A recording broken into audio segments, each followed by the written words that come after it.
Hello, I'm Sebastian. Welcome to 9 Trees podcast. Today, I will summarize and review the book. The Creative Habit by legendary choreographer Twyla Tharp reframes creativity as a practical skill rather than a mysterious gift. Drawing on decades of work in dance, theater, film, and collaboration, Tharp argues that consistent routines, deliberate practice, and smart preparation are the real engines behind original work. The book blends personal anecdotes with actionable frameworks, showing how to move from intention to output even when inspiration feels absent. Instead of treating creativity as a lightning strike, Tharp treats it as a craft that can be trained through repetition, constraints, and purposeful choices. Readers are guided to examine how they start projects, how they handle fear and procrastination, and how they build supportive systems that keep momentum alive. The result is a grounded, motivating guide for anyone who wants to create more reliably, improve the quality of their ideas, and sustain a creative life over the long term. I will give you key takeaways from this book. Firstly, creativity as a habit built through ritual and routine. A central message of the book is that creativity becomes dependable when it is treated like a habit, not a mood. Tharp emphasizes the power of ritual, small repeated actions that signal to your brain and body that it is time to work. These routines reduce decision fatigue and lower the emotional barrier to starting. Rather than waiting for inspiration, you create conditions where inspiration is more likely to show up. The focus is on showing up consistently and building a repeatable process that makes creative work feel normal.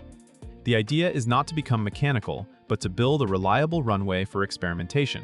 Tharp also highlights that habits protect creativity from the chaos of daily life by creating a stable anchor point. When your schedule is crowded or your confidence dips, the ritual keeps you moving. This topic encourages readers to identify what helps them begin, what derails them, and what small adjustments can make creative practice sustainable. Over time, the routine becomes a form of self-trust. You start because you always start, and that steady repetition compounds into skill, output, and stronger ideas. Secondly, preparation, research, and building a creative bank. Tharp stresses that strong creative work is rarely a spontaneous miracle. It is often the visible tip of extensive preparation, reading, observing, collecting references, and absorbing influences across disciplines. The book encourages readers to actively stockpile raw material so that when it is time to create, you have options to recombine and transform. This preparation can include studying masters, gathering images, taking notes, recording questions, and exploring unfamiliar domains that expand your creative vocabulary. The deeper point is that originality grows from inputs you have earned through attention and curiosity. Tharp also makes room for the reality that not all preparation pays off immediately. Some research feels useless until a later project suddenly needs exactly that detail, structure, or mood. By treating preparation as a long-term investment, you lower pressure on any single session to produce brilliance. This topic also highlights discernment. Collecting is not the same as hoarding. The goal is to curate what resonates, recognize patterns in your interests, and build a personal library that reflects your taste and intentions. In practice, this approach turns creativity into a repeatable pipeline: gather, sift, test, and shape. Thirdly, starting strong, productive constraints, and clear questions. Many creative projects fail before they begin because the starting point is vague, overly ambitious, or emotionally loaded.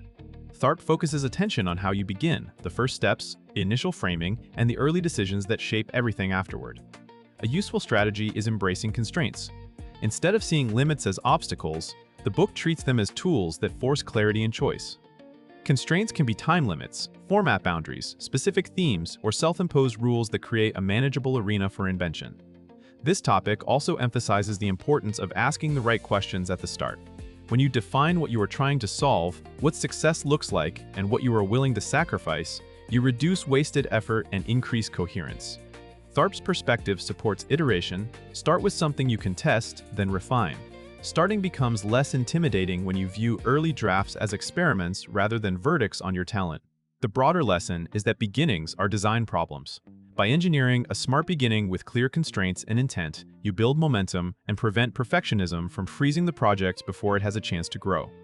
Fourthly, mastering creative blocks, fear, and productive self-critique.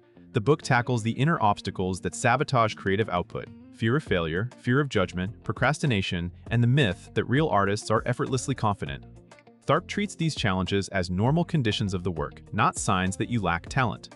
A key theme is learning to recognize your patterns of avoidance and designing countermeasures that keep you moving. That may involve breaking work into smaller units, creating accountability, or changing your environment to remove friction. Another important element is self-critique. Tharp encourages a form of evaluation that is rigorous without being destructive. Instead of using criticism as proof that you are inadequate, you use it as information that guides the next iteration. This topic also highlights resilience, the ability to return to the work after setbacks, bad reviews, or internal disappointment. The goal is not to eliminate doubt, but to prevent doubt from controlling your schedule. By normalizing struggle and offering practical ways to navigate it, the book positions creative confidence as a byproduct of repeated action. You get stronger by doing the work, not by waiting to feel ready. Lastly, collaboration, craft, and sustaining a lifelong creative practice. Tharp's career in choreography makes collaboration and craft central to her philosophy. The book explores how creative work often improves through interaction with others, dancers, directors, producers, editors, and audiences. Collaboration is presented as a skill that can be learned, involving communication, shared expectations, and the ability to incorporate feedback without losing the core vision. This topic also underscores craftsmanship, technique, repetition, and attention to detail that transform ideas into finished work. Inspiration may start a project, but craft completes it. Tharp's approach suggests that a creative life is built through sustained practice across years, not isolated bursts. That means managing energy, choosing projects wisely, and building systems that support output during different seasons of life. It also involves knowing when to revise, when to stop, and how to keep standards high without becoming rigid.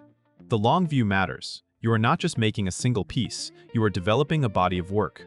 By combining disciplined craft with collaborative intelligence, the book offers a realistic model for staying creatively active, improving steadily, and producing work that can stand up to professional expectations over time. In conclusion, this book fits readers who want a practical approach to creativity, artists, writers, designers, entrepreneurs, managers, educators, and anyone who keeps postponing a meaningful project while waiting for the right mood. It is especially useful for people who already have talent or ambition, but struggle with consistency, confidence, or follow-through. The benefit to daily life is straightforward. Tharp's habit-based mindset turns creativity into something you can schedule and sustain. By focusing on rituals, preparation, strong starts, and resilient iteration, readers can reduce procrastination, handle self-doubt more skillfully, and produce more finished work with less drama.